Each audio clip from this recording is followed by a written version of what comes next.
नमस्कार, मैं हूं ज्ञानेंद्र मिश्रा और आप देख रहे हैं शेर आजमी न्यूज। सबसे तेज और सबसे सटीक खबर देखने के लिए बने रहिए शेर आजमी न्यूज के साथ।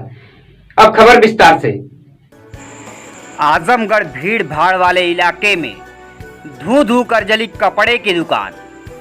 दुकानदार का मकान मालिक पर आग लगाने का लगा आरोप। मकान मालिक ने आरोप को किया खारिज। ये आपको बता दें कि मामला पूरा आजमगढ़ शहर के व्यस्ततम इलाके आसिफगंज तकिया में उस समय अफरा तफरी मच गई जब एक कपड़े की दुकान में आग लग गई।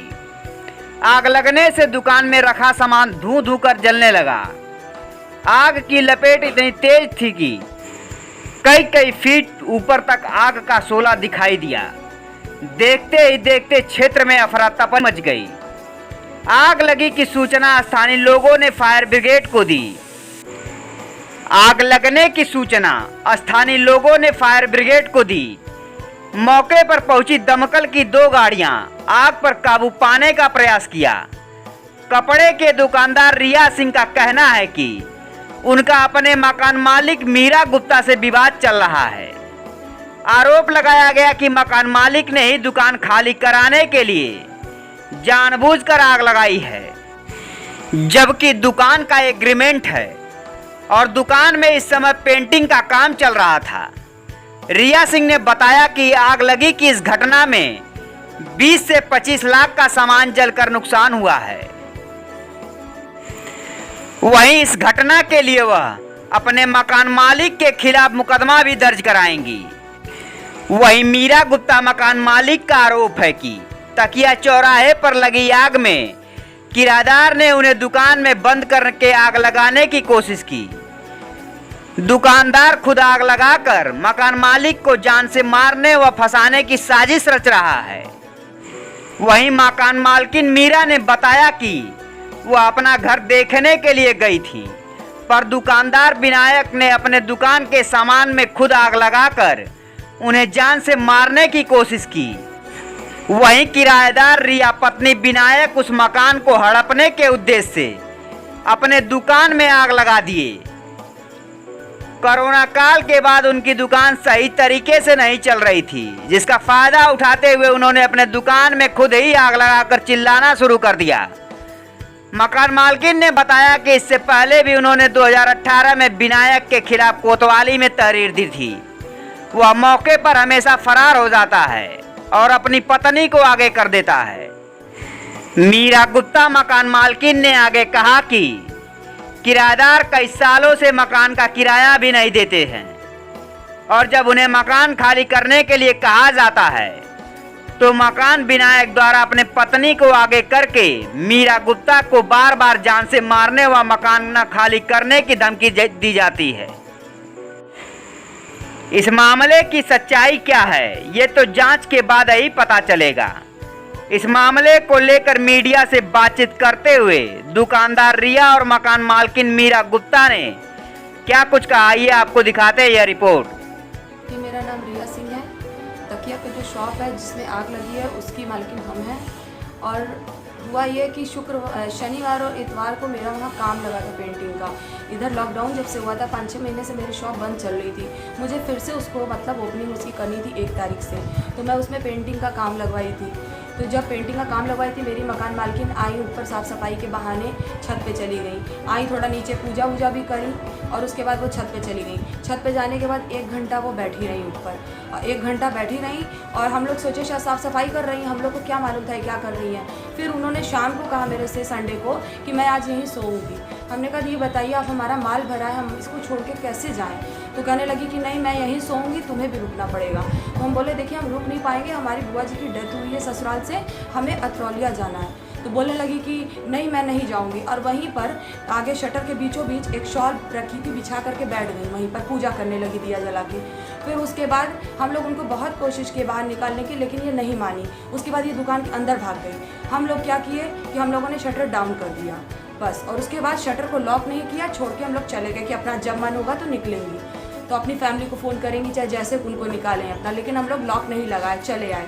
फिर उसके बाद शाम को हम लोग जब अतरौलिया पहुंच गए तो हमारे पास पहाड़पुर चौकी से फ़ोन आया कि आपकी दुकान का क्या मैटर है, आपकी दुकान क्यों मतलब इस तरह से खुली है, क्या विवाद है।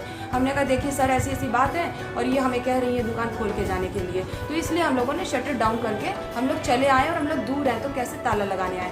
बोले नहीं आप किसी को भेजिए, दुकान थोड़ी ना रात भर खुली रहेगी। तो हम बोले कि ऐसा है ठीक है, हमारा बच्चा है, हम उसको चाबी दे के आए हैं। तो हमारे एक सिस्टर है, उनके साथ बच्चे को भेज दिया कि जाओ ताला लगा दो, तो उन लोगों के थ्रू ताला हमारा लग गया। फिर सोमवार को हम देखने नहीं गए वहाँ कुछ।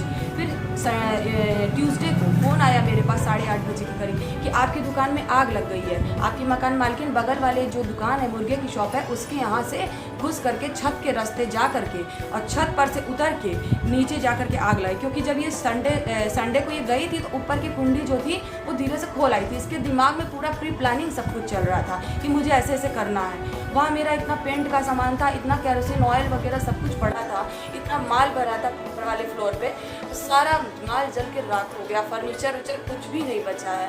उसके बाद फायर ब्रिगेड आई, मौके पे ताला तोड़े तो ताला तोड़ के देख रहे हैं अंदर से भी शटर बंद है, क्योंकि ये अंदर से भी शटर बंद कर चुकी थी और अपना तीसरे तल्ले जाके चिल्ला रही थी। तो बगल वाले जो पड़ोस वाले हैं वो जा करके उनको किसी तरह से 2 भाई मिल करके इनको निकाल के नीचे लेकर के आए। निकालने के बाद वो सिर्फ बेहोशी का नाटक कर रही गई थी तब विनायक जी ने उनको आग लगा दिया और भाग गया। सब चिल्लाने लगे, मैं तो मर जाती, लोग हमको बचा के निकाल लिए।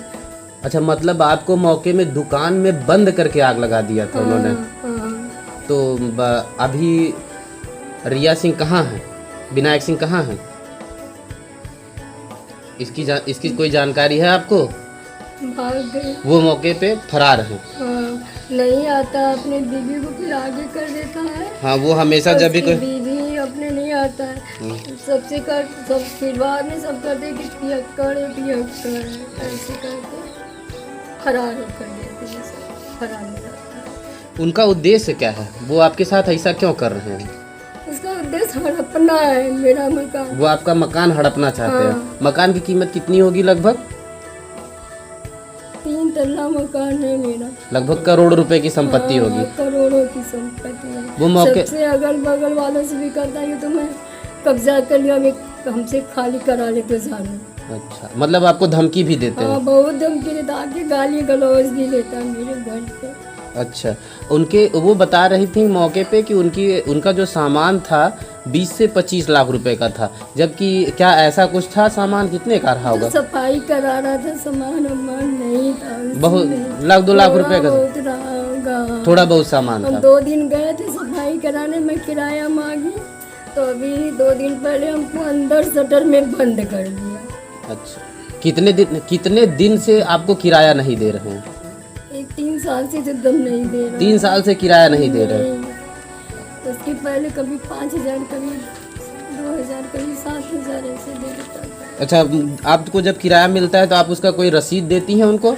नहीं लेता, कम पैसा देता तो नहीं लेता। अच्छा, मौके कहता सबसे हम किराया दिए। इसके पहले भी आपने प्रशासन को कभी सूचना दिया था? 2018 में इसे उसकी दीदी का मैटर फंसा था तो तब भी दीदी को आगे किया था। अच्छा, मौके पे हमें सुनने को मिला कि आपकी तबीयत ठीक नहीं रहती है। नहीं, हम तभी से परेशान रहते हैं, जब से वो हमको टार्चर करता है तभी से हम घबराहट भी बाहर में। इसी की वजह से आपके हाँ। इसी की वजह से आपके पति की भी तबीयत सही नहीं रहती है, उनको भी डराता धमकाता रहता है, जिसके कारण उनकी भी मानसिक स्थिति खराब हो। ठीक नहीं होती है। तो आप मीडिया से और क्या कहना चाहेंगे कि मान लीजिए अगर आपके साथ किसी तरह की अनहोनी होती है तो उसका जिम्मेदार कौन होगा? विनायक, उसकी पत्नी और का विनायक।